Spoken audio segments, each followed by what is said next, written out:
Call me a skeptic, but there are a lot of things that Intel has to get right for Alder Lake to succeed. What's your minimum specification?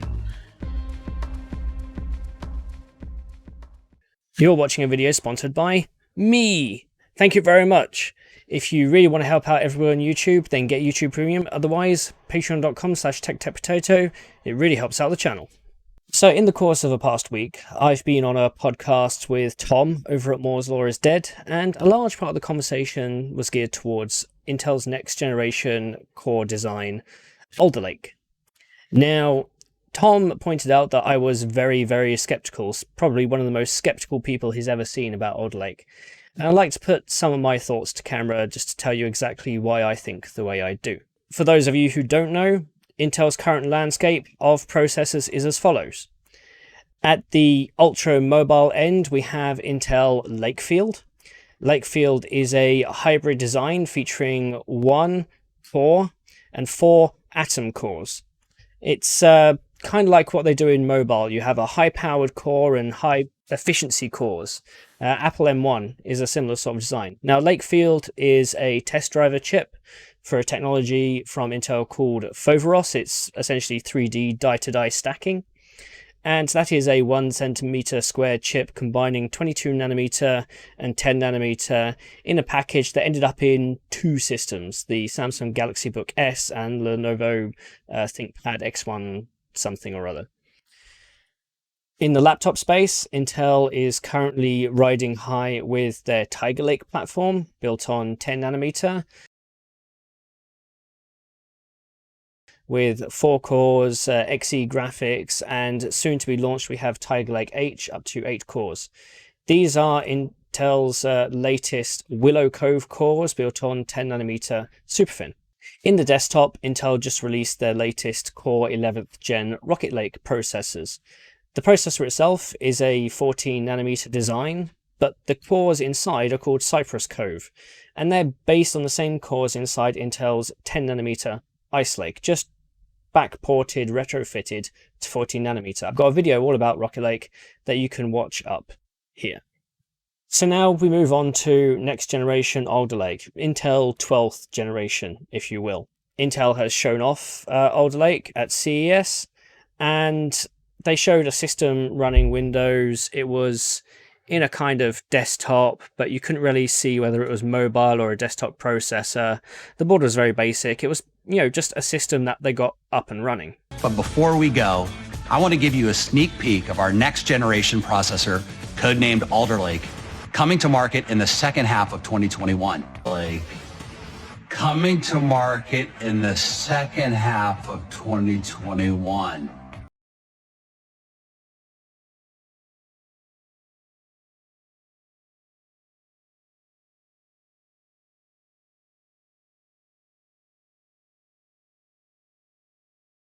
Thing with these sorts of desktops is that they're called CRBs, Consumer Reference Boards. We've had a few at Anantic over the years, but we've only ever had them in the context of mobile processors, and you get a full desktop style unit, but inside is a mobile processor in what looks like a desktop style motherboard.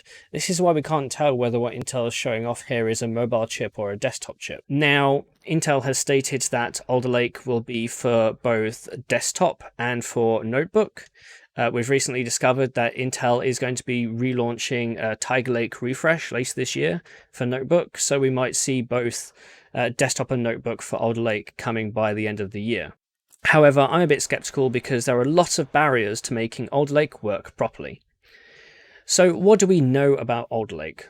Alder Lake is kind of like Lakefield in the fact that it's a hybrid design architecture. We're expecting the latest Golden Cove cores with the Gracemont Atom cores. Now, configurations of Alder Lake, it depends on what you read, but in general, we're looking at what might be an 8+8, so 8 large Golden Cove cores with 8 smaller Gracemont Atom cores. Though there have been, some thoughts that we might have, an 8+16, or the Cove cores will be hyper-threaded, so we'll have sort of like a 24-thread scenario.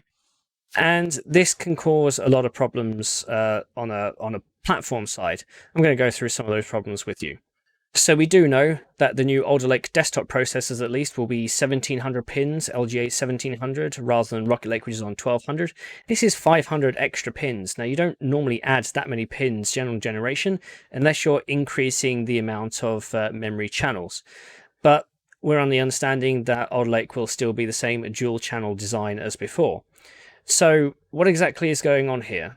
Now, moving to a new chipset, new socket, that's kind of neither here nor there for me personally. However, we have been told that it will be, next gen DDR5, or rather, the chip will support both DDR4 and DDR5, and that's a little bit of a problem.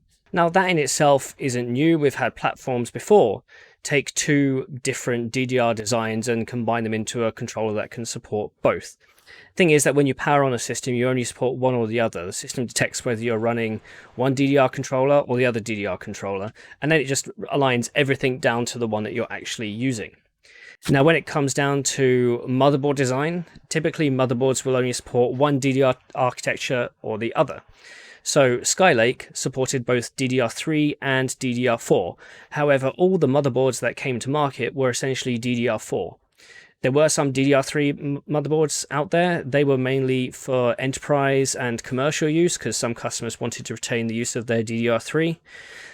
You very rarely saw boards that had both. So this is the board I got when I was playing around with Skylake. This is an ASRock Z170 Extreme 4C, and it has both DDR3 and DDR4 slots in the memory area.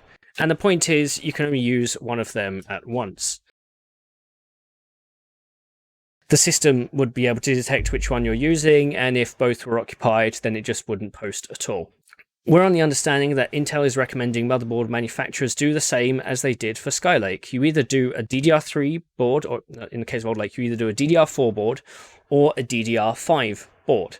Don't put the two together, kind of like what we've seen with the ASRock here. Now, this is going to cause some issues because of the state of DDR5 in the market right now. So for those of you who don't know, DDR5 is the next generation DDR architecture. It builds on DDR4 by increasing frequencies. The specifications go all the way up to DDR5 8400, I think. Now, obviously, the clock latencies come down, but the overall latency in terms of time is still roughly the same, but you're just pumping up more and more frequency. So the idea is that your bandwidth is faster. Now, DDR5 also brings on-chip ECC to help with building capacity on these memory modules. Though it's not a true ECC, you still need an extra chip to enable that, and obviously there'll be some processors that support that sort of ECC and others that don't.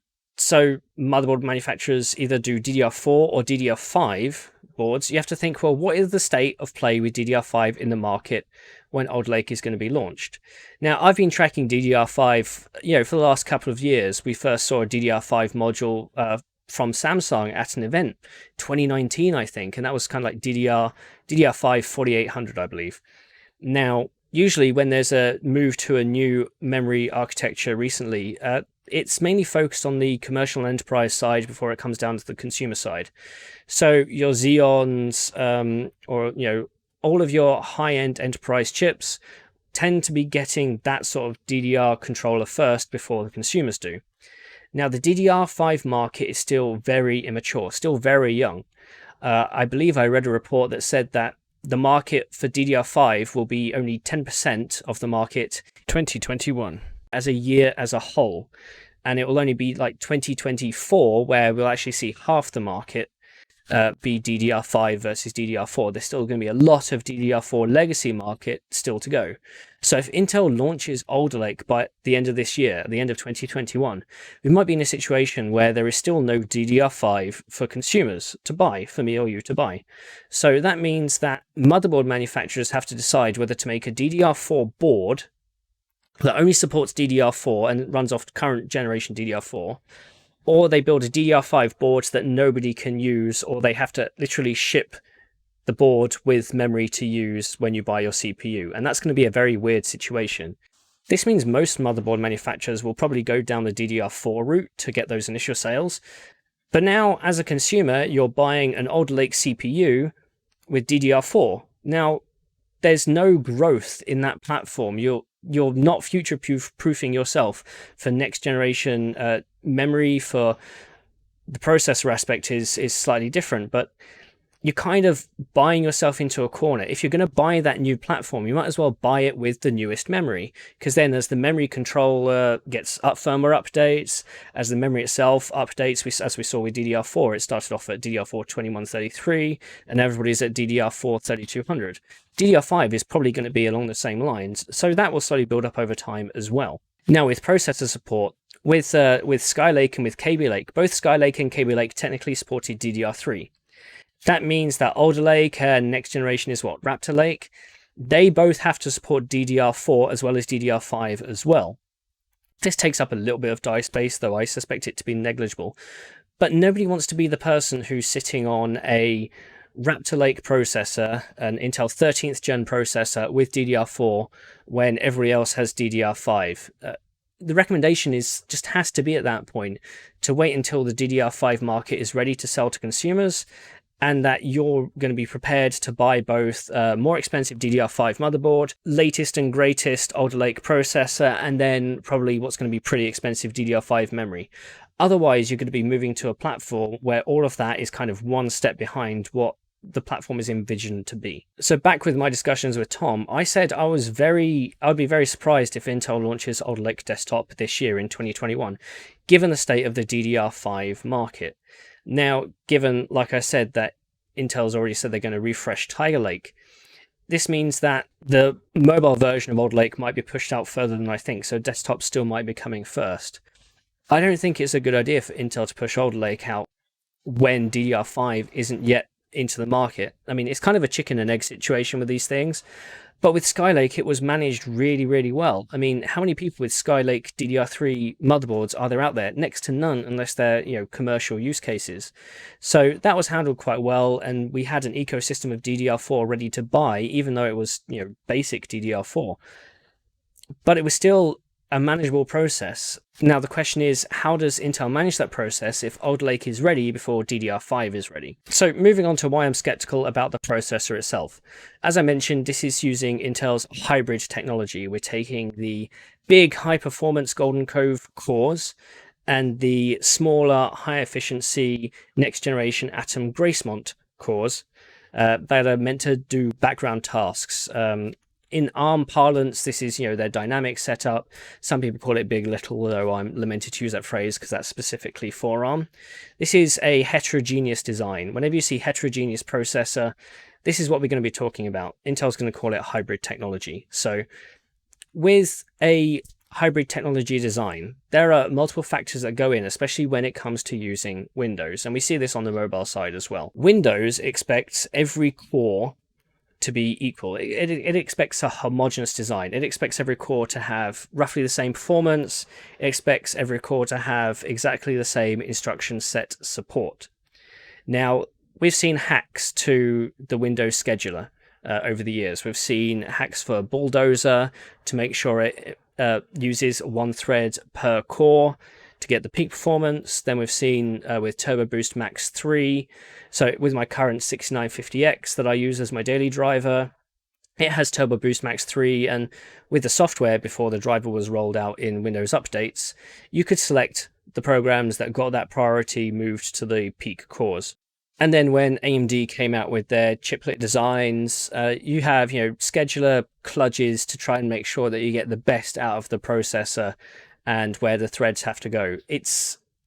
It's an issue that hasn't really approached itself on the desktop aside from in Lakefield. Now, Lakefield was a weird processor in the fact that the performance was a lot lower than what people are expecting. In my mind, because it was a 1 big core and 4 atom cores, people should have compared it to a 4 atom core design, because Intel said, that's essentially what it is. And you have this big core for immediate response tasks like touching a screen or a keyboard. So when it comes to dealing with the scheduler, when it comes to these, heterogeneous designs, Windows wasn't built for it. It was built from the ground up to be a homogeneous scheduler design, not this heterogeneous scheduler design. Apple can manage it with the M1 because they have a full control over their software stack and OS updates come out. But the point is, they can accurately predict where they want their processor to go and build around it. The fact that they've been dealing with mobile processors and the schedulers that they require for so long also helps. Microsoft really haven't. The most equivalent Microsoft have had is Windows on Snapdragon. So there you have that ARM design of high performance cores and high efficiency cores, and you have to move the threads around depending on what they need. Now, there are different ways to implement schedulers. You can have a priority system like the 6950X does with Turbo Boost Max 3, or you can do energy aware schedulers. It all depends whether you're doing, proactive detection or reactive detection. And the point is, it's the reactive detection that says, this thread needs a lot of power, therefore we're going to migrate it onto a big core. Those sorts of schedulers, they take time to build up and generations to get accurate. The example I gave on Tom's podcast was, well, imagine I have a mail client that needs to start downloading lots of emails with pictures. That's going to request a lot of power from the processor and the network and I/O. So that thread, while you think, holistically it should be a background thread, it might be moved up to one of the big cores because it's demanding a lot of power. Or the heuristics will say, well, yes, it's demanding a lot of power, but there's not a lot of compute, so then we stay on the little cores. Lots of these things have to be worked out before Alder Lake comes to market. Otherwise, the launch is going to be very fragmented on how this processor reacts to those sorts of workloads. Now, in a desktop where you're not really thinking much about power, it's less of an issue than, say, on a laptop. Perhaps this is why Intel is saying they're going to do desktop and laptop this year.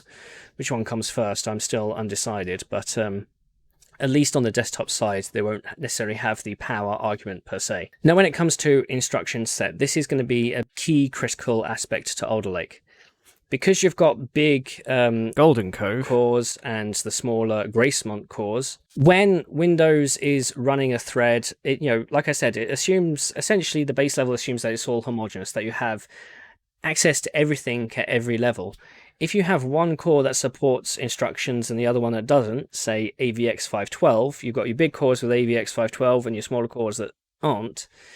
If you then run an AVX512 command on a small core, either accidentally or the scheduler puts it there, then it's going to throw back, a seg fault, and depending on how that's handled, that might crash the system, or it might crash the thread, and it won't know necessarily what to do. There might not necessarily be an active recovery process, because that in itself takes cycles.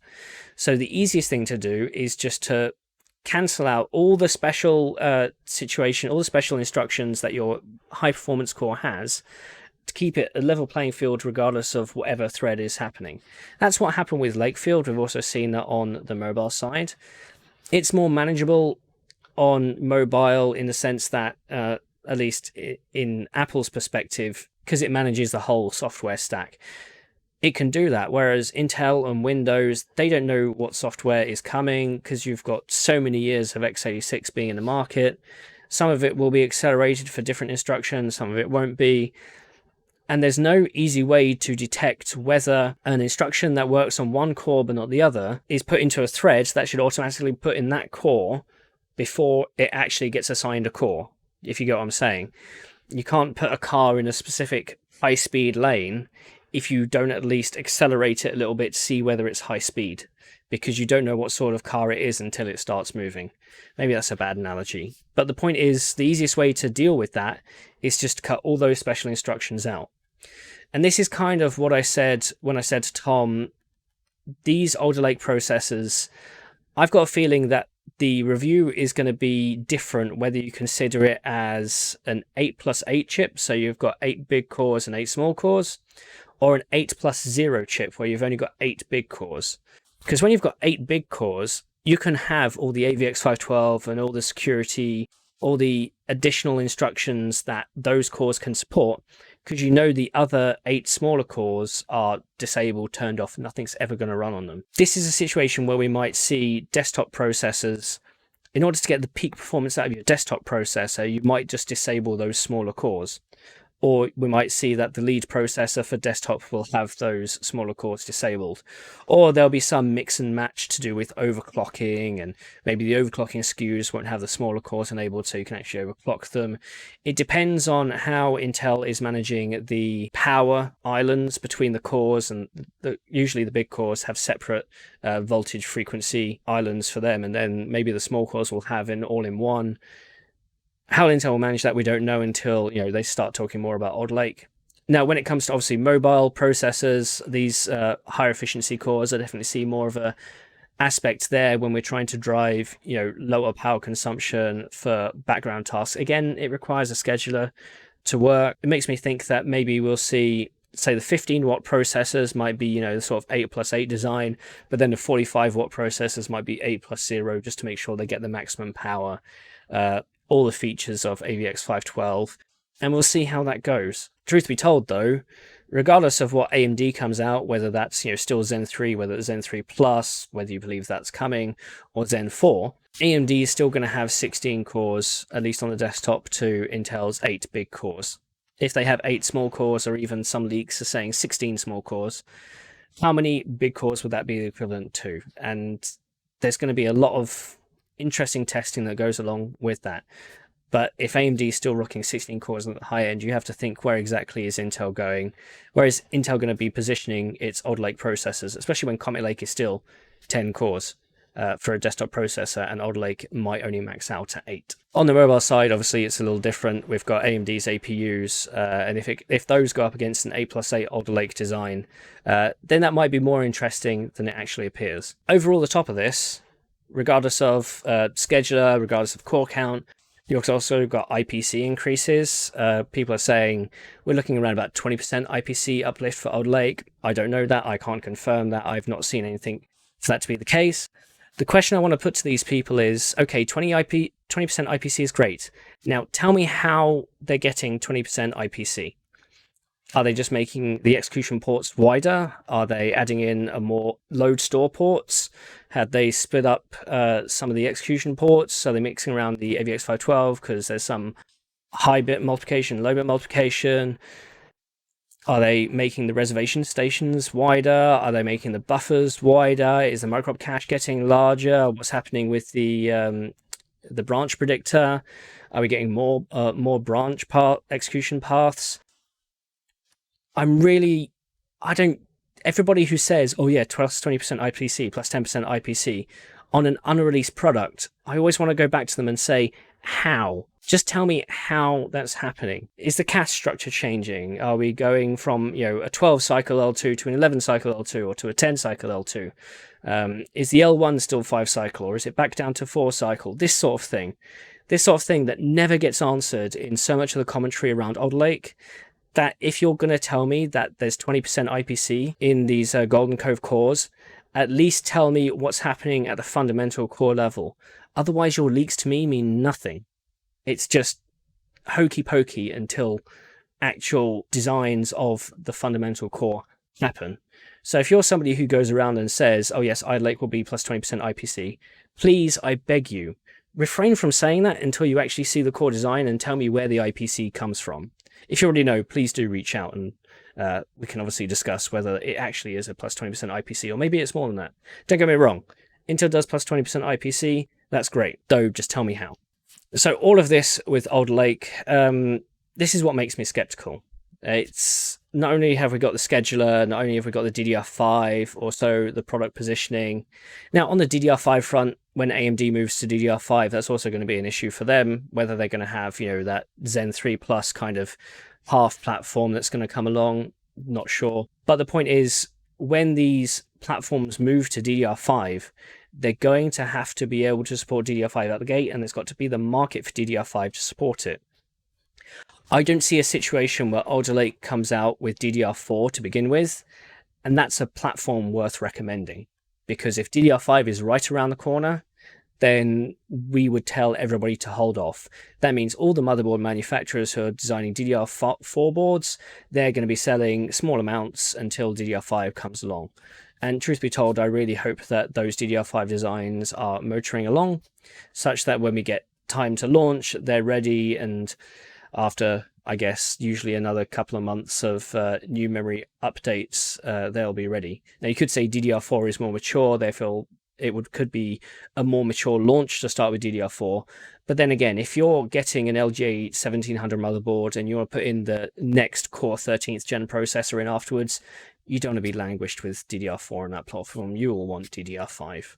So please, Intel, my suggestion to you is wait until DDR5 is abundant, or be prepared to ship CPUs or get your partners to ship motherboards with DDR5 inside, please. So what's my minimum specification for Alder Lake? Aside from the DDR5 thing, I want Intel to be upfront, to be detailed in the designs, changing designs to the scheduler. And if they're going to launch it as a DDR4 platform first, they're going to have a real hard time convincing me that this is the right thing to do. My suggestion, my minimum specification, is wait until DDR5 is ready, please. Thank you all for watching. If you enjoyed this, please give a thumbs up and click subscribe. At least half of you aren't subscribed. I know that. I can see in the numbers.